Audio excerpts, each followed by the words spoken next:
Hello there, my name is Lamin Jai, and this is News Review. Coming up for you on the show today, residents of Tranquil have held a press conference as the land problem they are facing or confronting there festers. Also, Mr. Omar Sise or Honorable Omar.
Hello there and welcome to the news. I am Sergio Brito, Presidential Youth Advisor and Deputy National Mobilizer.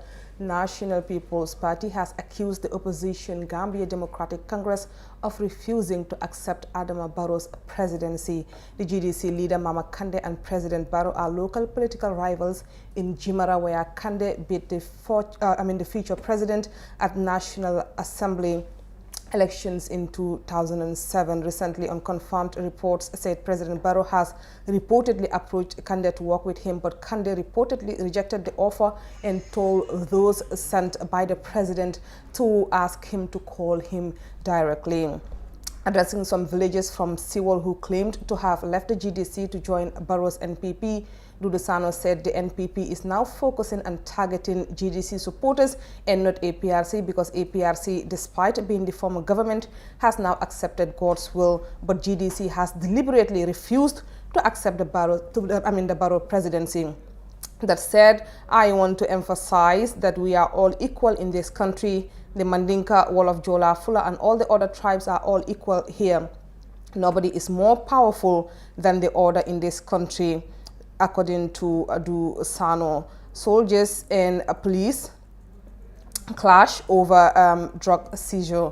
Two soldiers sustained injuries in a brief moment of drama that followed their attempt to intercept suspects attempting to offload suspected cannabis from a car in Ibo town on Saturday. According to senior army sources, in the early hours of Saturday, Private Mustafa Sani and Lance Corporal Salif Bangura of Yundum Barracks, both resident in Ibo town, bumped onto a jeep offloading suspected drugs in the area and attempted to intercept them. The driver of the vehicle refused to comply with their order to surrender and went ahead to offload the suspected marijuana, while his companions too joined to prevent the soldier from arresting them. As the driver attempted to leave, a bag containing 4 bundles of cannabis fell, which Private Sane seized, but the suspected owners of the drugs stormed his house, insisting that he hands over the consignment to them, according to sources. That will be it for the papers. Let's go for a break, and we'll be right back. Stay tuned.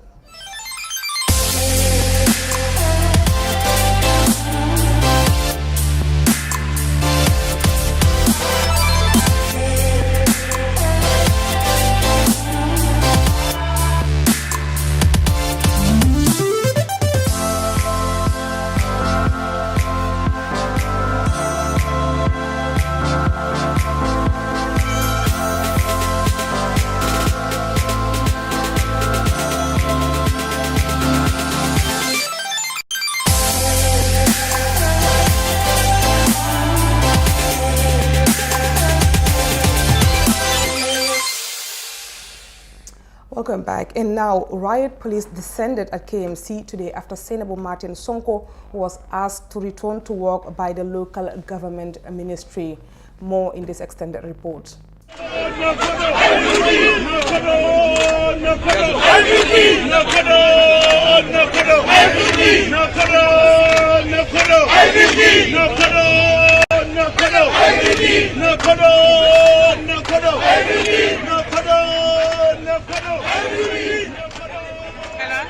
Barely few weeks after an alleged corruption scandal involving the CEO of KMC, Sainabou Martin Sonko, the Lord Mayor Talib Ahmed Bensouda and council staffs were met with quite the surprise today as the armed wing of the Gambia Police stormed the KMC premises purportedly under the directive of the executive. Sainabou Martin Sonko was some few weeks ago put on indefinite leave after she allegedly swindled over 12 million Gambian dollars out of the Staff Welfare Association without their knowledge or consent. The corruption scandal has become a huge standoff between local government ministry and the council. Local government and lands minister Musa Drame last week vowed full force of the law when it wrote to Mayor Bensouda asking him to allow embattled CEO Sainabou Martin Sonko back to work. Mayor Bensouda, however, stood his ground, saying Mrs. Martin Sonko's suspension was by way of a council resolution. PIU officers arrived at the council today amid Sainabou's return to work. Already we have reported the matter to the ministry that we have been denied access for the second time, and they have allowed us to be around and wait for them to do their negotiations, and they will advise us accordingly. Yeah, they will get back to us. All right. Very well. It is very lawful to install me because if an investigation is to take place, and as the main accused individual, I'm not allowed to take part in it. How will that outcome going to be? Will it be impartial or will it be partial? So obviously I have to fully participate in the investigations, and in order for that to happen, I have to be present. My coming into the council or reporting to work doesn't mean that I'm coming to work normally. I have to be present to be able to interact with the investigators. Why are they not allowing that? Di wax ñëpp ne nañ ànd ak dal te buñ yaakamti because Gambians si suñ déggee my side of the story tamit bariwul because man mënuma wax that much because duma mën a wax that much fake establishing the facts. Léegi lan mooy sa side of the story sax explainal ñu ko si lu gàtt rek. De duma ko mën a wax. In foog ñu dem court bi establish ndax man li ñoo allege maa ko def wala defuma ko man si lay mën a jaakaarloo ak Gambians si waaw so li ma wax rek na ñëpp bàyyi seen xel li ñoo wax ak li ñoo def because aduna dafa gudda tànka si tey lañ nekk li ñoo ëllëg xamuñ ko. Is your stance right now? No, our stance, as the CEO said, we are waiting for the ministry to do what they're supposed to do. So did you see it as something lawful to come and forcefully install you in this place again? No, it's what we are saying is, if you talk about lawful, a due process should have been followed, because we were just indefinitely suspended without any sitting, without hearing any story from our sides. That is unlawful. But did they write any letter to you people? Yes, we were given letter that we need to go and sit indefinitely. Reacting on his official Facebook page, Mayor Bensouda called today's incident a siege. Talib also added that the incident is a clear demonstration why councils cannot function and how the Minister of Local Government continues to undermine councils' autonomy. Honorable councillors, directors, members of the press, guests here, we have called this General Council meeting today as an emergency General Council because at exactly 7 a.m. this morning, I came to work as usual and I found 2 pickup trucks full of paramilitary officers here at our door. I did my normal salute with my municipal police officers, and I asked the Commissioner of Police what is the meaning of this and why are the police intervention unit here in their tactical gear. And he told me, according to the commander in charge, they had received executive directives to forcefully install the CEO in her office. And I think this is what has prompted this General Council meeting and has prompted many guests to visit us today to ascertain the facts and find out exactly what is going on. The president of the Gambia Association of Local Government Authorities, otherwise GALGA, was also present. We are here this morning because we heard of the latest development that involved security forces coming to the council. that actually hastened our coming here, and that also prompted us to address this meeting.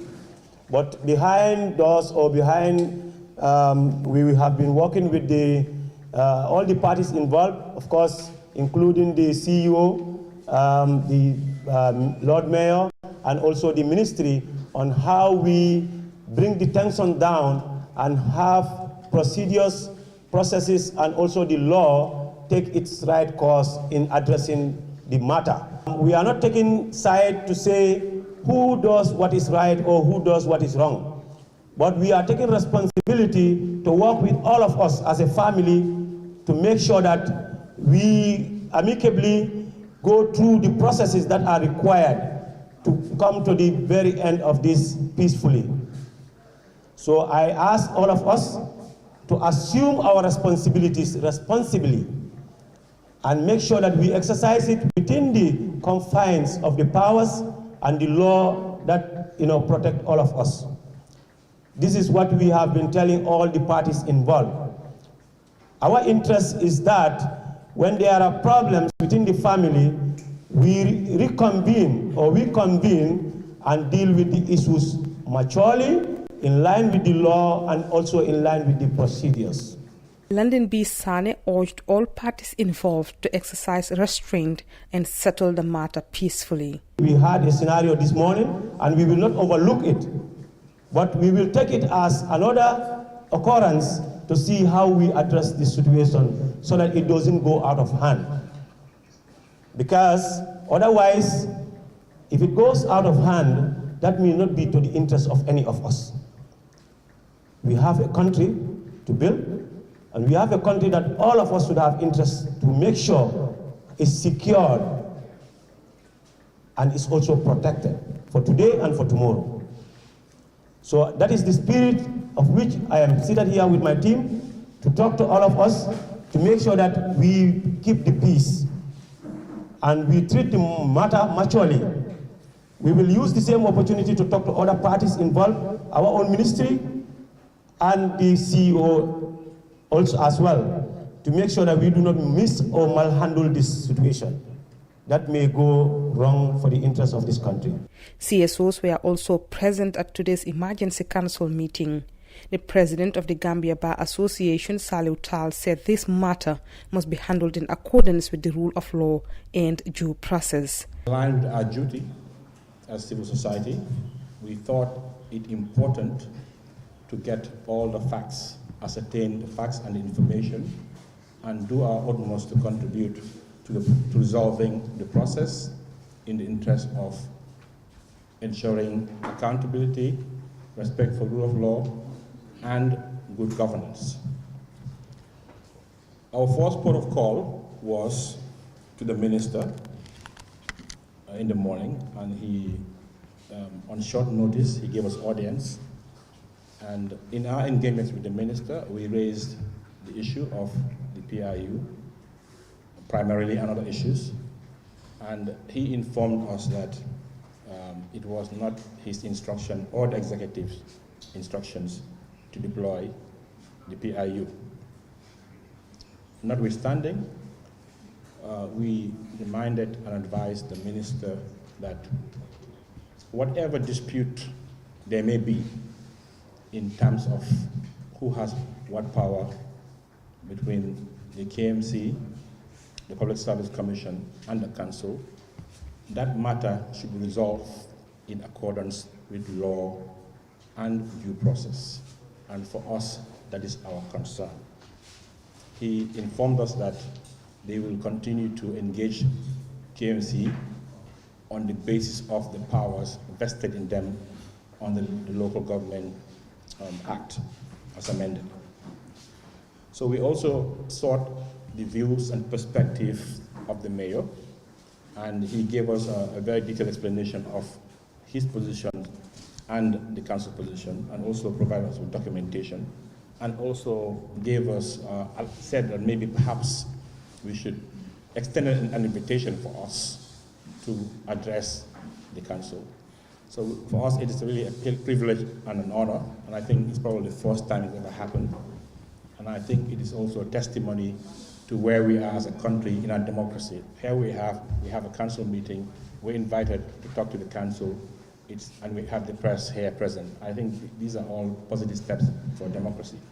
Salud Tal, just like many other guests present at the meeting, urged all parties to resolve the matter with decorum. In a democracy, especially moving from a dictatorship and transitioning to a full-fledged democracy, we are going to have differences. Even how you interpret the law, there'll be differences. It is not up to me, Salud Tal, to say who is right or wrong under the law, because that is the job of the court. But I would like to appeal to all parties, that is the ministry, the council, and the mayor, in resolving differences and disputes, to do so with decorum and respect and in accordance with the law. And I think that is what we expect in a new Gambia. That is why we are even standing here having this discussion. In the Gambia before, this discussion would not have happened. In the Gambia before, the PIU would have taken over KMC. But I think the fact that cool heads have prevailed and all parties are guided by their wisdom and conscience and supreme interest of the Gambian people to look at the issues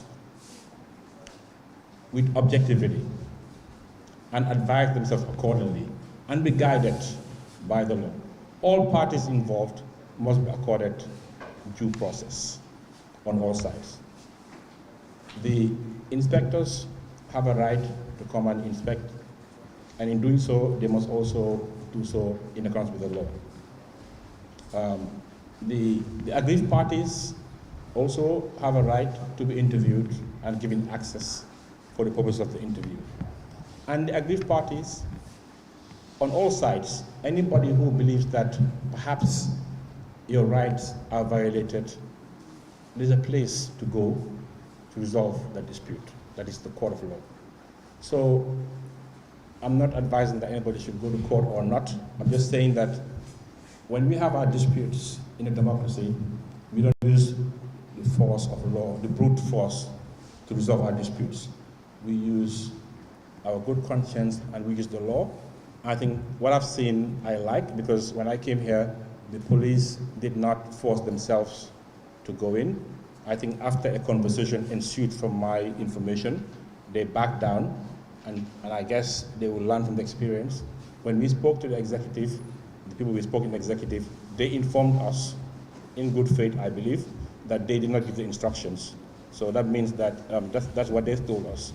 And today, the mayor and his team have given us the information that they have, and I believe that you will continue with your investigation, looking at all facts impartially, and then hopefully in the process, we ensure that there's accountability, there's due process, and there's respect for law.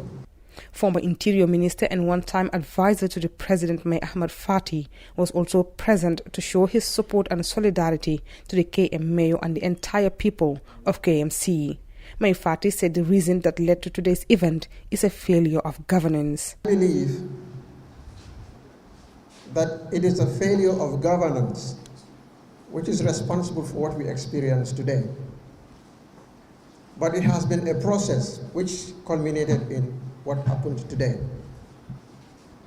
We have observed very keenly the tremendous transformation that took place within KMC over the past 5 years under the eminent leadership of His Lordship, Mayor Talib Bensouda. One of the youngest, brilliant minds of this country, working together with a dedicated team to change the lives of tens of thousands of Gambians, because KMC represents the country. I am from the URR, Woolly West, and you have people from every nook and cranny in the country resident in KMC. So what happens in KMC is a national matter. what is happening today is of fundamental national significance. And so a resolution and a decision made by the Lord Mayor of KMC in conjunction with the General Council is a decision made by tens and thousands of the residents of KMC. You have a mandate, you have an obligation to represent the best interests of tens of thousands of residents of KMC. And that is why you are elected. The government has a mandate, but the devolution of powers,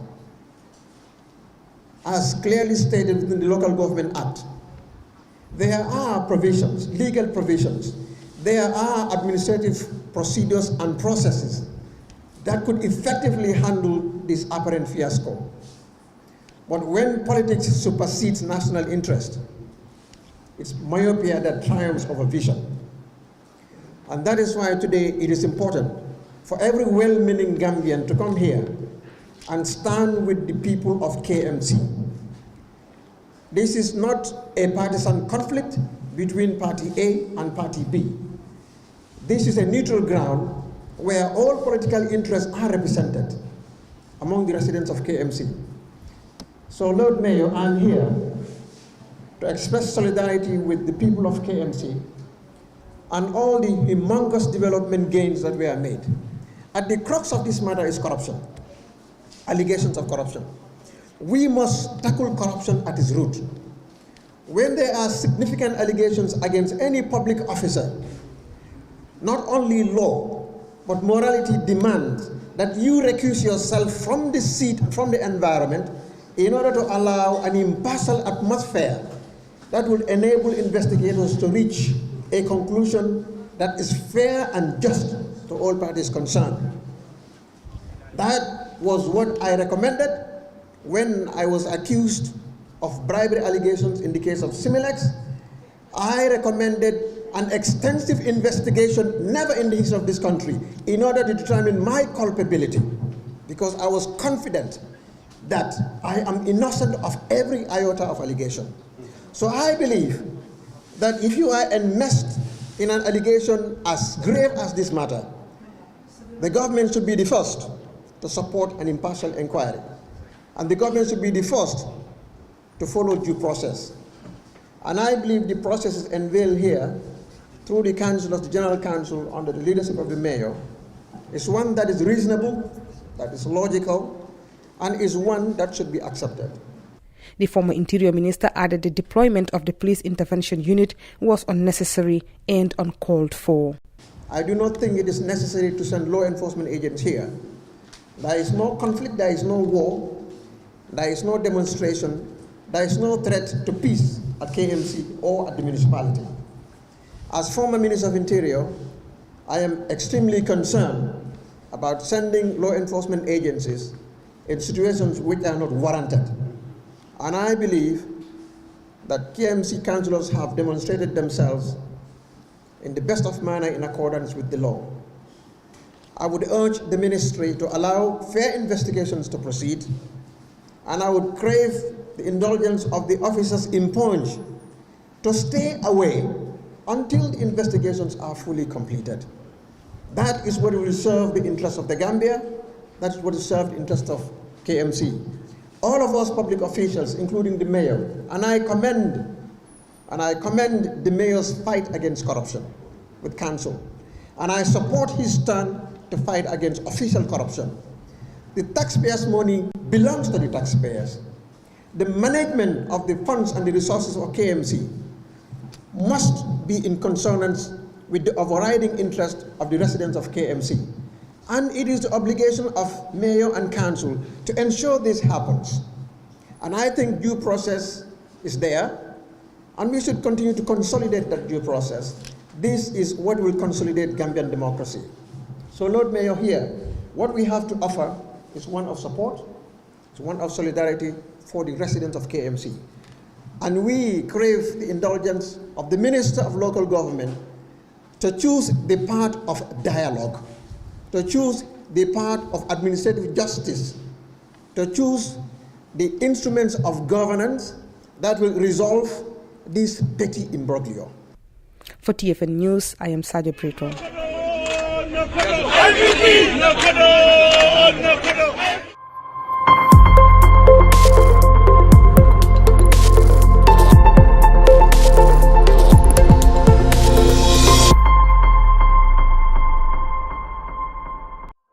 Welcome back, viewers. If you're just joining us now, I am joined by our special guest on News Review today, the very brilliant barrister Abdullahi Fati. Welcome to the Fati Network, Barrister Fati. Thank you, Saja. Thanks a lot. What a day today in one of the most important institutions, which is the Gambia Bar Association, was in fact represented at the emergency meeting that was held at the KMC today. Now, I know the president of the Bar Association, Saliu Tal, shared that, they were there together with other civil society organizations to kind of have a dialogue with the relevant stakeholders to see, to ascertain the facts and try to resolve this whole thing peacefully. As an executive of the Bar Association, what is your view of this whole situation? What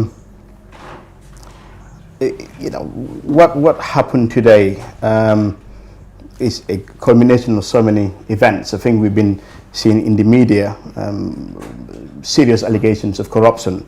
Although my job here is not to go into the merit or otherwise of those allegations. That is the job of the KMC, the local government, and all the relevant institutions concerned.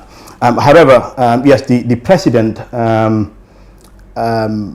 intervened in the matter in some capacity today to mediate, because we would like to think that the Bar Association has a duty to make sure that the principles of the rule of law are upheld and observed, and the scenes coming out of the KMC this morning were certainly worrying to some extent. So it was appropriate to reach out and try to broker some form of mediation to resolve this issue rather than allow the issue to escalate further. Besides the fact that a thorough investigation is required in this issue, the law must be used in accordance in trying to resolve it. Where does this issue stand as far as the law is concerned? Because there is so much debate about it. Or he cannot suspend anyone, he cannot do this, he cannot do that. Where does the law stand? Okay. The council, like other administrative local authorities, has a council which is like its general assembly. The council has powers chaired by the mayor.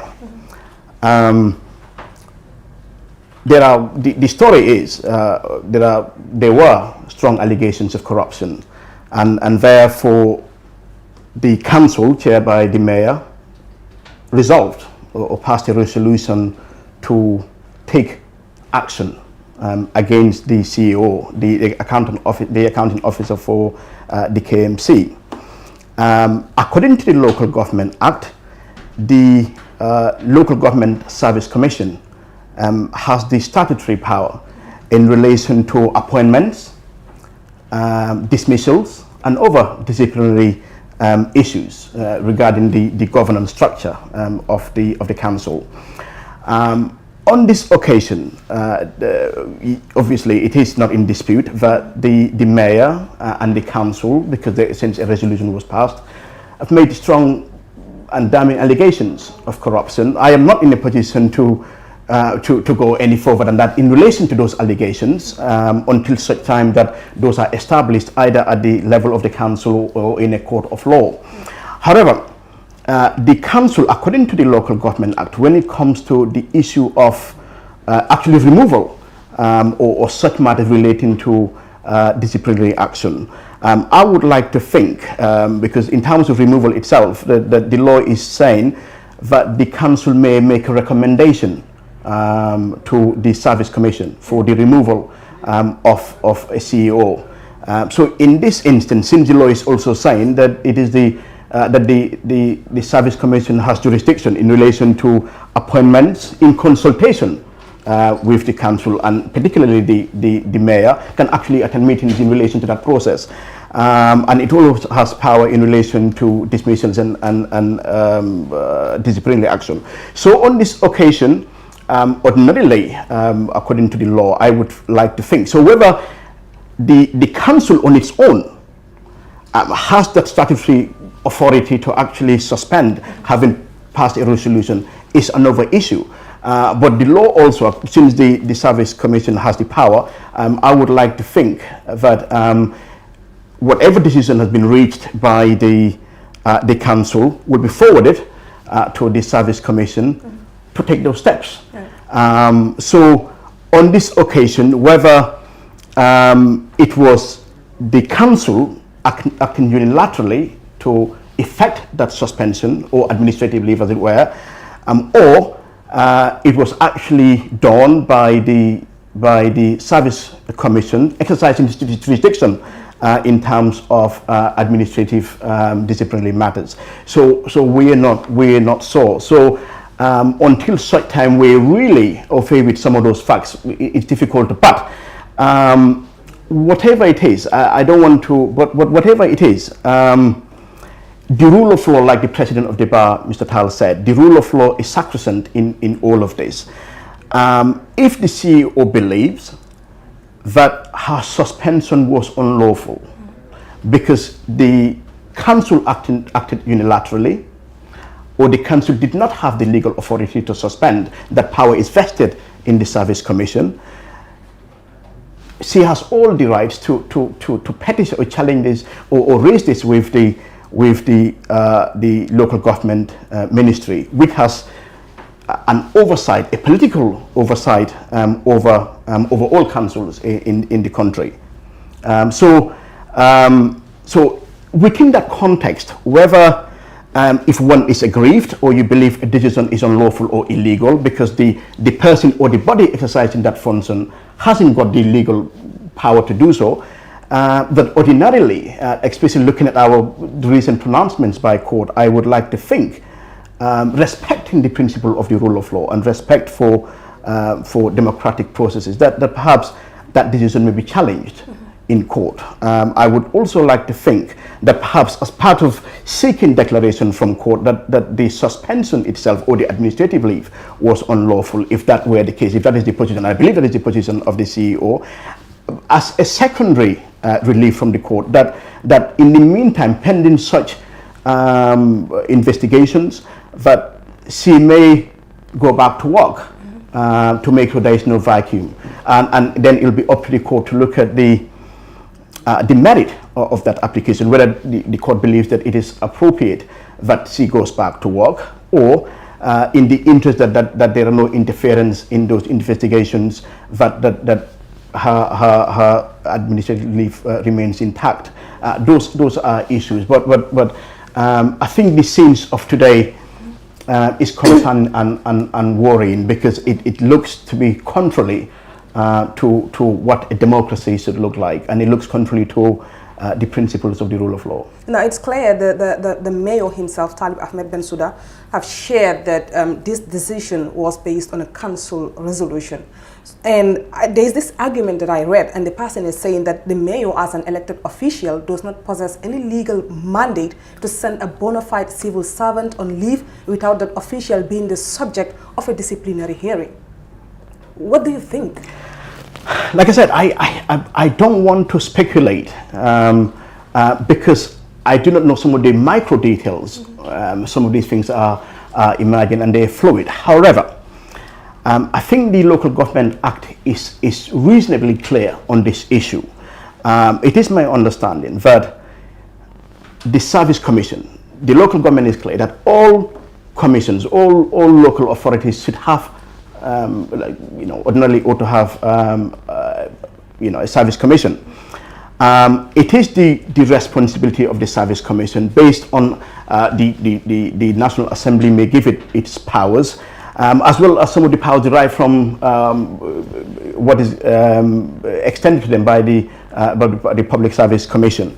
But it's my understanding that the issue of appointments, dismissals, and disciplinary action. So ordinarily, there seems to be some merit in that argument, perhaps. That, but I don't know whether or not the Service Commission were involved in this exercise. But I would like to think that according to the Local Government Act, the Service Commission ought to have been involved, because it looks like they have the power to appoint, obviously in consultation, to dismiss, where it is appropriate, and also to exercise a certain level of disciplinary action. But obviously then a motion or a resolution would have been passed, and that decision would have then been given to the Service Commission to act upon. So whether that has happened or not, I am not sure. Right, and one thing very important that I want us to discuss is the separation of powers, because we are a legal person, and we all saw when the minister came out to say that, okay, this lady has to go back to work, and we saw what happened today when the PIU were in fact deployed to the KMC premises, and when they were asked, we all heard what they said, that it was a directive from the executive. What is the significance of having separation of powers in a country? Okay, firstly, the Local Government Act. So the mayor or the council in relation to the political administration of the council, but the CEO is the accounting officer, so tasked with the almost like the cabinet accounts and the daily sort of grind of the commission. However, the local government, as a ministry, has a certain level of oversight, of administrative oversight responsibility, because the Minister for Local Government may actually institute inspection of the council if there is some form of irregularity, misconduct, corruption, abuse of office, and something like it. The minister also has the power to also institute a commission of inquiry, establish a commission of inquiry, if the minister believes that the irregularities are so severe and grave that perhaps a commission of inquiry, and if the findings of those commissions of inquiry are such that, and I believe corruption will fall under that category, that can be escalated. So the minister may actually escalate that to the president. And if that were the case, the president may actually assume the executive powers of council and almost become the custodian of the administration of council for a period not more than 90 days. The president also can go to the National Assembly if it is so serious and there's no other a reasonable solution to any problems. The president, and this applies to all of the councils actually, the president can go to the National Assembly. The National Assembly may vote on a simple majority to actually dissolve effectively a council, but this would be as a last resort, and for the IEC to actually convene elections within 60 days. But so that is just to give you in context. But in relation to your question about the separation of powers, although the minister has these, Local Government Act has given the minister oversight powers in relation to, because what is here, both the elected councils and the mayor himself, although there are other councils who are not elected, are elected politicians. So perhaps, because in a way there could be this argument that the Constitution is saying that local governments or local authorities and councils, the issue that the administration should be by way of direct democratic election, and they should have a large degree of self-autonomy. So if you're also saying that the local government, or the Minister for Local Government also has a certain, especially a vast degree of all these things I said the minister can do, and the president can do, that means that there is a gap in relation to the constitutional intention of local autonomy or self-autonomy, and at the same time you have statute giving the local government minister or the institution powers not interfere, but to engage or intervene in appropriate circumstances. But on this occasion, for the purposes of making sure that there is procedural correctness and there is respect for in a way the autonomy of the council. So I would like to think when things like this, especially when there are allegations, I cannot rebut or otherwise of those allegations, but they're serious allegations. And I have to be clear here, my role here is not to go into the merits of that, but I would like to think if that is the case, regardless of whatever the powers of the minister is, or are, imposition here or something of that sort, especially what happened today, I think disturbs the feeling of Gambia now being a democracy and moving away. And this is not an isolated incident. We have to now look at ourselves. We are supposedly in a democracy. So when you see PIU at the KMC today, and if it is the case, then it is an executive directive. Then I think that decision itself is worrying, because it gives the natural impression that there is conflict, such that you have to deploy the paramilitary, and I think that is very concerning. And I think in a way it also slightly interferes, even though I wouldn't necessarily say the issue of separation here, both are under the same ministry. The law gives the minister certain oversight powers, but the scenes from the KMC today, I think it paints a picture of less dialogue and more imposition, and imposition leads to conflict. And I think whether that is direct or indirect interference, but I think it is terribly worrying, whoever made the decision to do that. I cannot, I'm not going to the merits of it, but I think it is particularly worrying to see the PIU at the KMC this morning. And finally, on to the matter of public opinion, because, people will always talk. The view out there is that, well, this whole thing is beyond corruption. As a matter of fact, this is just a UDP versus MPP thing. What do you think of people trying to politicize this very unfortunate situation? I don't think this should be. Well, it's difficult to totally remove this partisan politics from this, because it's election years, less than 5 months before election. So inevitably, whatever happens now would have those political implications, partisan political implications. However, the mayor and council, or the council in general, in the exercise of its powers or functions, believed that a certain individual was engaged in serious corruption. Okay. Again, I emphasize, I am not here to say whether that is true or false, but I believe council has a legitimate right and a public expectation that where there are situations of corruption or something, that something has to be done. So it is my belief that council acted on those bases. Whether council also acted in concert with the Service Commission is another issue. But I think the council showed leadership to make sure that this decision was confronted with. It's an important issue.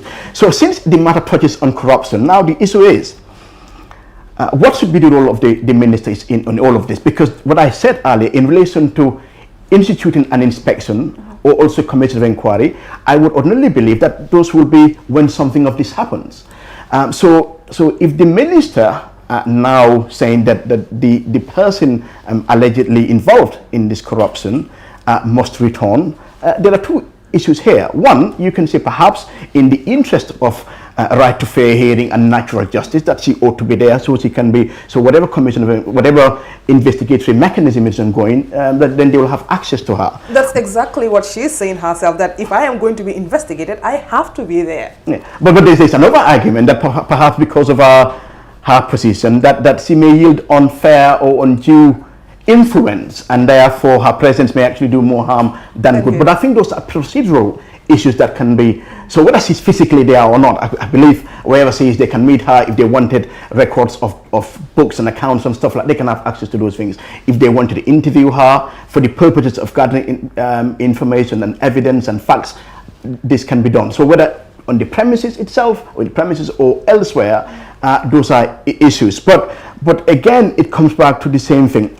Corruption is a serious issue, because corruption Not to say the persons alleged here actually committed corruption, I have to be clear, but corruption, especially there are allegations of serious corruption, leadership requires that they have to be dealt with. They have to be dealt with decisively. So in a way, the argument could be made that what the minister or what the ministry is doing actually undermines that fight against corruption. But that is the issue or not, but that is a perception, and I think it is a legitimate perception by certain individuals. Thank you very much for coming to the FAT Network, Mr. No problem. Thank you so much. Thank you. Our viewers, that will be it for News Review today. Do join us tomorrow if you can. Thank you very much for watching and have a good day.